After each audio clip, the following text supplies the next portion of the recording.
Las etapas del duelo de Paul Scott son 4. La primera es la desorganización aguda del yo. Él nos menciona que una vez que sucede una pérdida significativa, se presenta una crisis en las estructuras mentales de la persona, es decir, en el yo. Esta crisis regularmente es un producto de una circunstancia que se caracteriza por la brusca aparición. Por lo tanto, la persona no está preparada para recibir el impacto de la pérdida. Las 3 fases que acompañan la etapa de la desorganización aguda del yo son, en primer lugar, la incredulidad, en segundo lugar, la parálisis, en tercer lugar, la desensibilización. En lo que se refiere a la incredulidad, es cuando se da a conocer la noticia y la persona se niega o pone en duda que haya sufrido una pérdida. Esta negación se produce como consecuencia de que la persona no está lista para asimilar el dolor que le produce. El acontecimiento que súbitamente se está presentando se caracteriza por las frases "no puede ser", "no es así", "no es verdad". En cuanto se refiere a la parálisis, la noticia produce un momento en que la persona entra en impasse,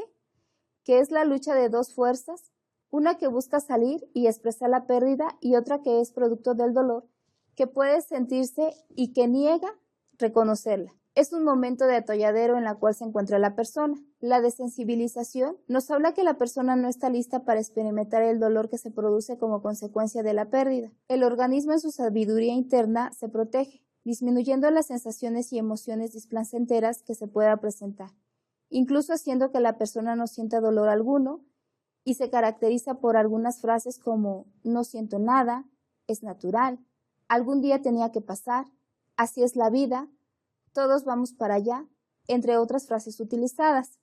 Estas fases antes mencionadas se pueden presentar simultáneamente o en cualquier orden. El tiempo que dura esta etapa va a depender de los factores que determinan el duelo y el tiempo de asimilación de cada persona. La siguiente etapa es la desorganización grave del yo, que es la parte de la crisis en que se puede complicar un duelo, producto de la incapacidad de la persona para poder expresar sus emociones que se dan como consecuencia de los introyectos que ha recibido a través de toda su vida, los cuales le indican que expresar emociones en público es malo y que solo las personas manipuladoras o que quieren llamar la atención tienden a expresarlas. Las fases que acompañan la etapa de desorganización grave del yo son enojo, tristeza, culpa, idealización, proyección, fijación, evitación. El enojo es el coraje con el otro, con el muerto, con el cuerpo médico, con Dios, con las circunstancias, incluso con uno mismo. Es colocar la agresión fuera de mí para colocarlo en el otro. Es una emoción displacentera como consecuencia de la pérdida. Se expresa por medio de la agresividad que tiene características biopositivas o bionegativas. La tristeza, al percatarse de que hay una pérdida significativa, de que la persona murió y no regresará, va a dejar un hueco que será difícil de llenar. Esto va a ser en relación con lo significativo que la persona haya sido.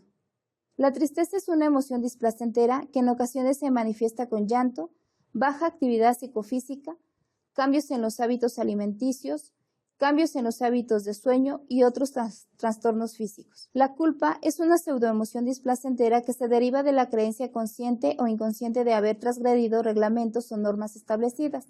La idealización se produce como consecuencia de una pseudoemoción de derrota y minusvalía.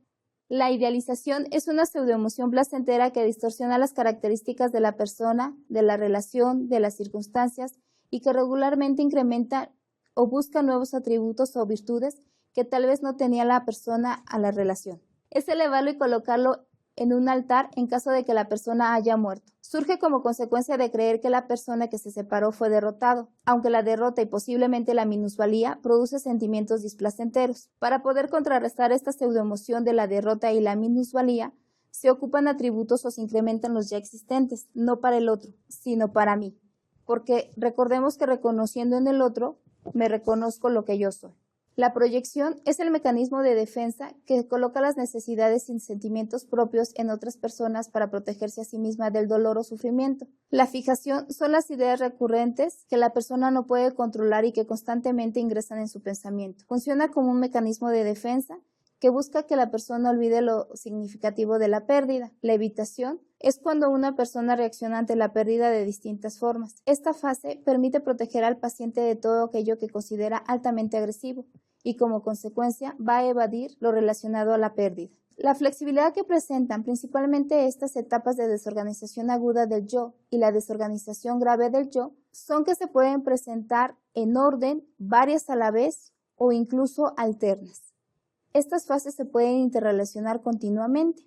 La tercera etapa es la etapa de reorganización y es el restablecimiento de las estructuras mentales y superación de los acontecimientos que provocaron la crisis. Para aclarar esto, en esta se pueden presentar dos fases, la primera que sería el reconocimiento y la segunda que sería la aceptación. El reconocimiento es la creencia consciente que se produce dentro del proceso de duelo, como la asimilación de la pérdida y de que haya llegado el momento de reiniciar las actividades que quedaron pendientes, o incluso que tengamos que reiniciar nuevas actividades, siendo funcionales.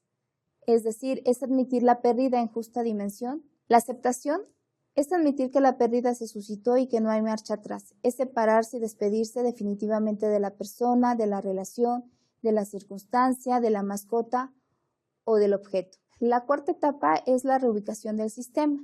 Es donde el yo está listo para realizar los ajustes que dejó la pérdida. En esta etapa no se impone, la realidad no va a imponer su ritmo. Y en esta etapa podemos ver las ganancias que nos pudo haber dejado la pérdida de alguna persona. Paul Scott propone un modelo de comportamiento ante el duelo. Este modelo de comportamiento ante el duelo, que se ilustra aquí, son los diferentes pasos que pueden ocurrir entre la experiencia inicial de una pérdida significativa y el comportamiento en conducta que puede seguir una persona como consecuencia de dicha pérdida. El primer paso, que corresponde a una pérdida significativa, es donde la persona recibe la función de los factores determinantes del duelo, que puede ser quién es esa persona, el tipo de relación que existía, las variables sociales, las variables económicas. Surgen entonces los mecanismos de defensa de la persona que actuarán en forma paralela. Estos surgen como filtros. El primer filtro se encargará de disminuir la carga emotiva de la pérdida significativa por medio de la incredulidad, la parálisis, la desensibilización.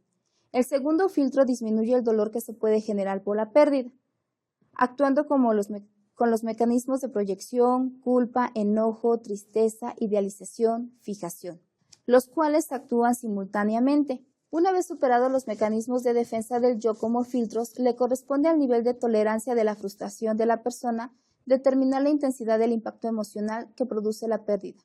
Bajo niveles de tolerancia a la frustración, traen consigo alto impacto emocional displacentero.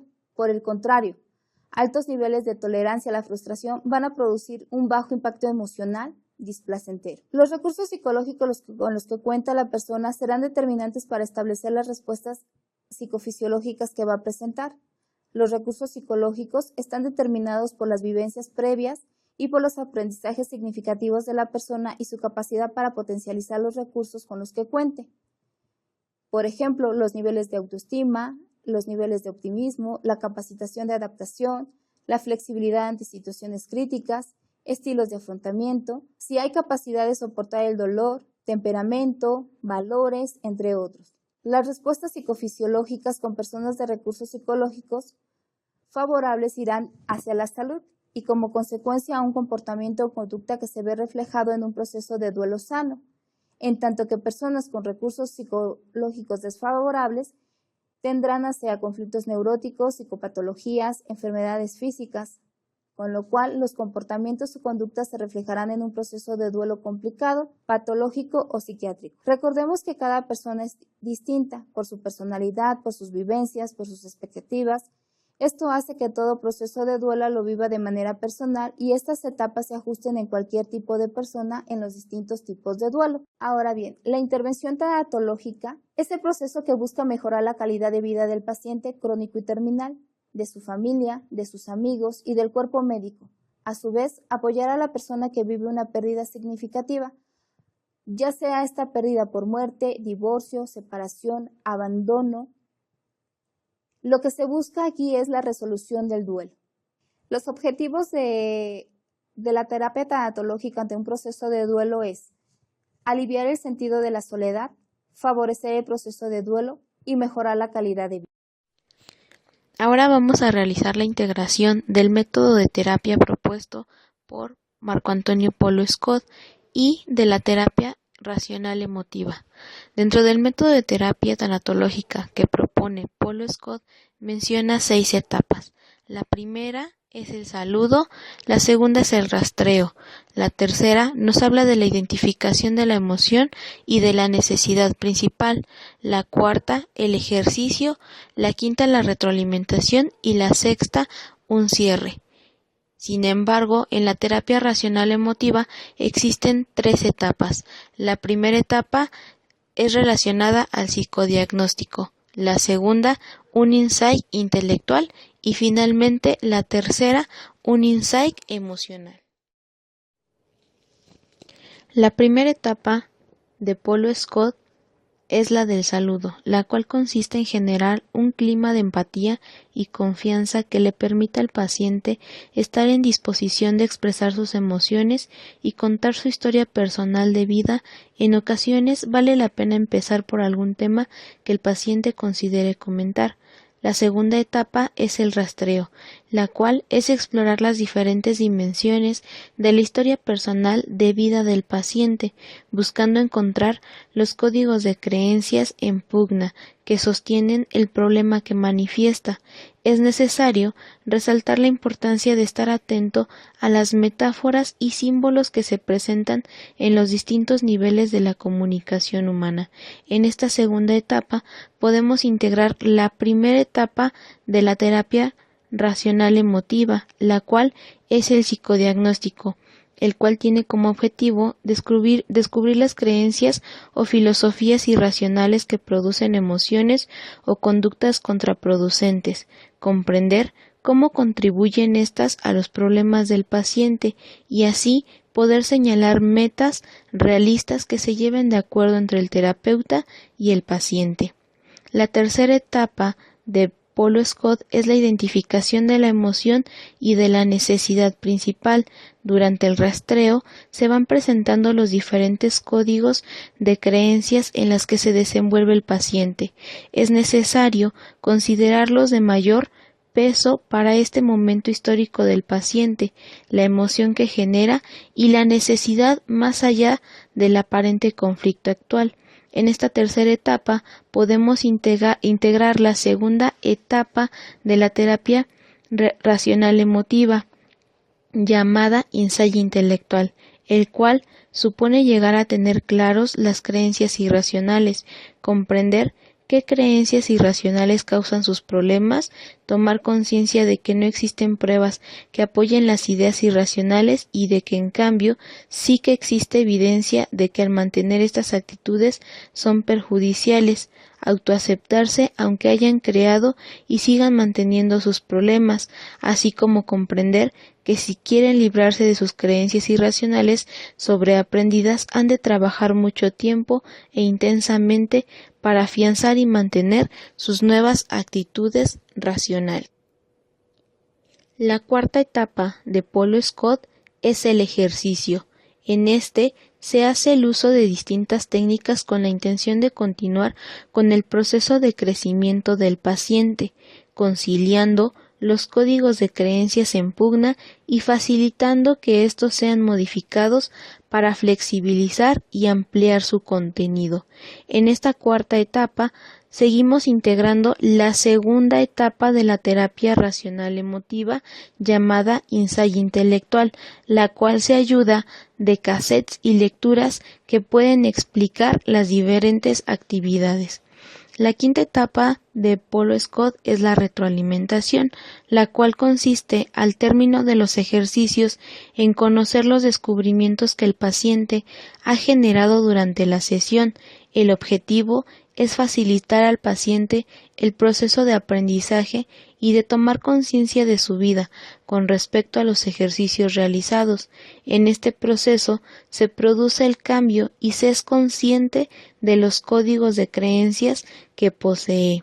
En esta quinta etapa podemos integrar la última etapa de la terapia racional emotiva, la cual lleva como nombre insight emocional, en donde se trata de lograr un cambio de actitudes, es decir, de creencias, emociones y conductas, teniendo por lo tanto como objetivo crear nuevas ideas o filosofías racionales y actuar en contra de las creencias irracionales y a favor de las nuevas filosofías racionales hasta automatizarlas. y finalmente nos encontraríamos con nuestra sexta etapa del método Polo-Scott, el cual es el cierre, que va a dirigir hacia la salida de la sesión, verificando que todo haya sucedido de acuerdo a lo planeado dentro de las estrategias psicoterapéuticas previamente establecidas, es darle tiempo al paciente para estar en condiciones de regresar a su vida cotidiana con nuevos recursos para su crecimiento.